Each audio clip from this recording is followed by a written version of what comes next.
Anti paper leak bill को सीधे सीधे नकारते हुए प्रियंका गांधी ने कहा कि इस बिल से पेपर लीक नहीं रुकेगा। अपने हक की लड़ाई लड़ रहे छात्रों पर लाठीचार्ज, पैलेट गन और आंसू गैस चलाने की जरूरत क्यों पड़ी?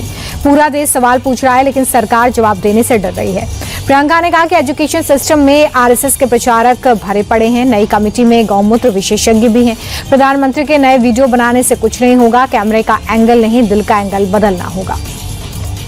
प्रियंका गांधी के भाषण के दौरान लोकसभा में हंगामा हुआ। प्रियंका ने नए शिक्षा मंत्री प्रहलाद जोशी पर महिलाओं के लिए अपशब्द कहने का आरोप लगाया। इस बात पर सत्ता पक्ष हमलावर हो गया। किरण रिजिजू ने कहा कि प्रियंका गांधी ने नए शिक्षा मंत्री का चरित्र हनन किया। प्रहलाद जोशी ने भी प्रियंका गांधी को आरोप साबित करने और माफी मांगने को कहा। जवाब में प्रियंका ने कहा कि मैं बिल्किस बानो पर प्रहलाद जोशी के बयान का सबूत दूंगी। बाद में स्पीकर के निर्देश पर प्रियंका गांधी के बयान को रिकॉर्ड से हटा दिया गया। केंद्रीय मंत्री जितेंद्र सिंह ने एंटी पेपर लीक बिल को ऐतिहासिक बताते हुए कहा कि छात्रों के हितों की रक्षा सरकार की प्राथमिकता है। बच्चों के भविष्य से खिलवाड़ नहीं होने देंगे। नए कानून में पेपर लीक की जांच 2 महीने के भीतर पूरी करनी होगी और चार्जशीट दाखिल करने के बाद 3 महीने में स्पेशल फास्ट ट्रैक कोर्ट में ट्रायल पूरा होगा। जितेंद्र सिंह ने कहा है कि ये पहली बार नहीं है जब देश में पेपर लीक हुआ। यूएपीए शासन में पेपर लीक का लंबा इतिहास रहा है।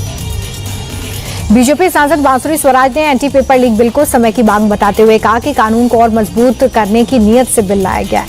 ये विधेयक सरकार की संवेदनशीलता का प्रमाण है। 12 साल से शिक्षा के क्षेत्र में रिफॉर्म का दौर चल रहा है। यूएपीए का मंत्र भी डिले और एनडीए का मंत्र भी डिलीवर है। यूएपीए राज्य में 22 बार पेपर लीक हुआ था। महाराष्ट्र से लेकर बंगाल तक परीक्षाओं में धांधली हुई थी, लेकिन विपक्ष की नीयत सरकार देखकर बदल जाती है। वहीं अखिलेश यादव ने भी पेपर लीक संशोधन बिल पर सवाल उठाते हुए सरकार से पूछा है कि 2024 वाला बिल 2026 में लाने की जरूरत क्यों पड़ी? सरकार पहले भी कानून लेकर आई थी, बावजूद इसके फिर से नीट का पेपर लीक हुआ। राम मंदिर चढ़ावा चोरी का जिक्र कर अखिलेश यादव ने कहा कि जो चढ़ावा चोरी नहीं रोक सके वो पेपर लीक कैसे रोकेंगे? देश के युवाओं ने साबित कर दिया है कि सरकार भी झुकती है, झुकाने वाला चाहिए। प्रधान को हटाकर प्रधानमंत्री को बचा लिया गया। जो हुआ वो बीजेपी सरकार नफरत की राजनीति का जवाब है। टीएमसी सांसद अभिषेक बनर्जी ने कहा है कि साफ सुथरी परीक्षा छात्रों का अधिकार है, लेकिन दुख की बात है कि सरकार छात्रों के अधिकार की रक्षा नहीं कर पाई। अगर सरकार इतनी मजबूत है तो फिर पेपर लीक क्यों नहीं रुक रहा है? हाई पावर्ड कमेटी के गठन पर अभिषेक बनर्जी ने कहा है कि सरकारी संस्थाएं जब फेल होती हैं तब कमेटी का गठन होता है। सवाल परीक्षा का नहीं बल्कि सरकार की अक्षमता का है। ऊपर से सवाल पूछने वालों को देशद्रोही करार दे दिया जाता है। फेसबुक से प्रधानमंत्री मोदी का पोस्ट गायब होने के बाद आईटी मंत्रालय ने मेटा के ग्लोबल पब्लिक पॉलिसी हेड को तलब किया। हालांकि मेटा के प्रवक्ता ने बयान जारी कर इस पर माफी मांगी। मेटा का कहना है कि कंटेंट गलती से हटा दिया गया था और अब इसे बहाल कर दिया गया।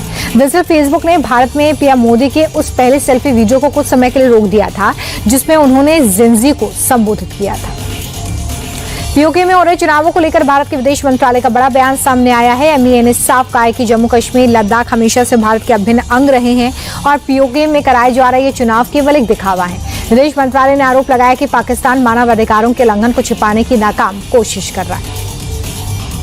दिल्ली सरकार ने रक्षाबंधन से पहले बड़ा ऐलान किया। रेखा गुप्ता कैबिनेट ने लक्ष्मी योजना को मंजूरी दे दी है। इस योजना के तहत दिल्ली की महिलाओं को हर महीने 2500 रुपए मिलेंगे। 1 अगस्त से ऑनलाइन पोर्टल की शुरुआत होगी। रक्षाबंधन पर योजना की पहली किस्त जारी होगी। मुख्यमंत्री ने कहा कि हर महीने मिलने वाले पैसे से रोजमर्रा के खर्चों में राहत मिलेगी। यह आर्थिक सहायता नहीं, दिल्ली की बहनों के सम्मान, आत्मविश्वास, आत्मनिर्भरता का संकल्प है। हमारी सरकार ने दिल्ली की बहनों से किया वादा निभाया है। पश्चिम बंगाल के नॉर्थ परगना जिले के बारासात में बड़ा हादसा हो गया है। पुलिस चौकी के पास जब्त किए गए पटाखों के ढेर में आग लग गई। अचानक लगी आग से एक के बाद एक जोरदार धमाके हुए। अवैध पटाखों के खिलाफ अभियान चलाकर हाल ही में इन पटाखों को जब्त किया गया था और पुलिस चौकी से सटे कमरे में रखा गया था। भीषण विस्फोट के कारण पूरा इलाका धुएं के गुबार में बदल गया। सूचना मिलते ही फायर ब्रिगेड की टीम मौके पर पहुंची और आग को काबू में लिया। गोरखपुर में एक दिल दहला देने वाली घटना सामने आई है। एक बड़े ज्वेलरी कारोबारी के 10 साल के पोते का शव मिलने से हड़कंप मच गया।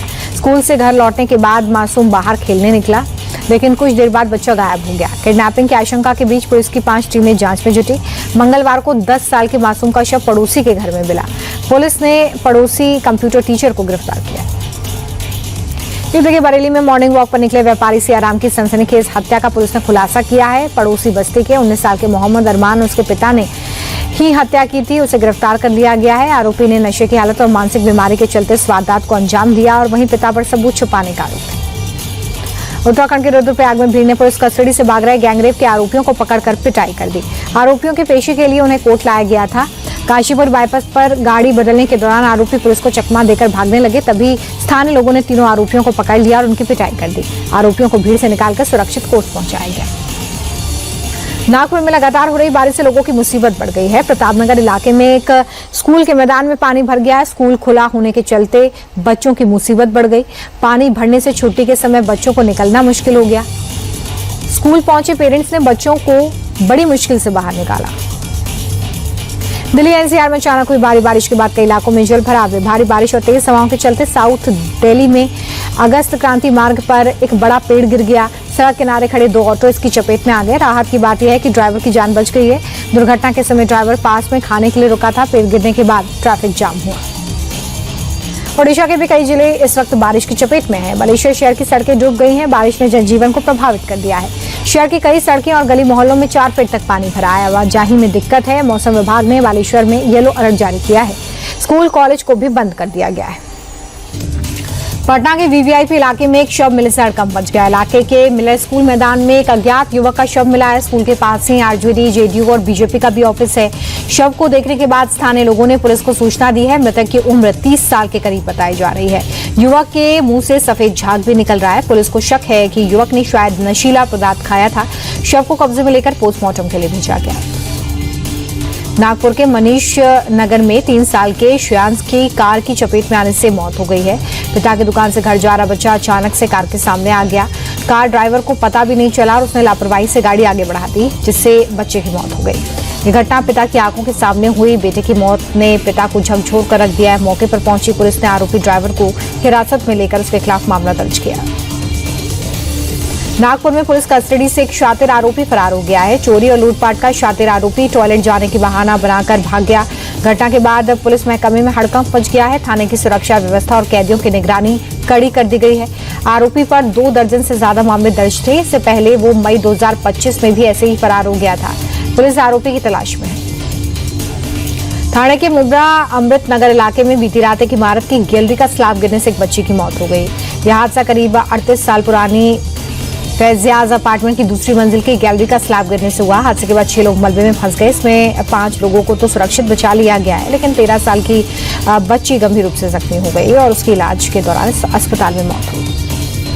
जबलपुर में पुलिस ने आरके अग्रवाल डायग्नोस्टिक सेंटर पर छापा मार्करों से सील कर दिया है। एडिशनल एसपी अनु बेनीवाल ने बताया कि केंद्र पर अल्ट्रासाउंड से भ्रूण का लिंग टेस्ट किया जा रहा था और उनके पास इसके पर्याप्त सबूत थे। बताया जा रहा है कि टेस्ट में भ्रूण के लड़की होने की पहचान होने पर गर्भपात करा दिया जाता था। इस मामले में आरके अग्रवाल डायग्नोस्टिक सेंटर के 2 सेंटर्स को सील किया गया है। गुजरात के वलसाड में भेलाड रेलवे स्टेशन पर एक हादसा हो गया। सुबह 6:30 बजे के करीब विरार भरूच मेमो ट्रेन पटरी से उतर गई। घटना उस समय हुई जब ट्रेन प्लेटफॉर्म में एंट्री कर रही थी। गनीमत ये रही है कि कोई भी यात्री इस हादसे में जख्मी नहीं हुआ है। घटना में ट्रेन के पहले कोच के 4 पहिए पटरी से नीचे उतर गए। सूचना मिलते ही टीम्स मौके पर पहुंची और पहिए को पटरी पर चढ़ाने का काम शुरू किया।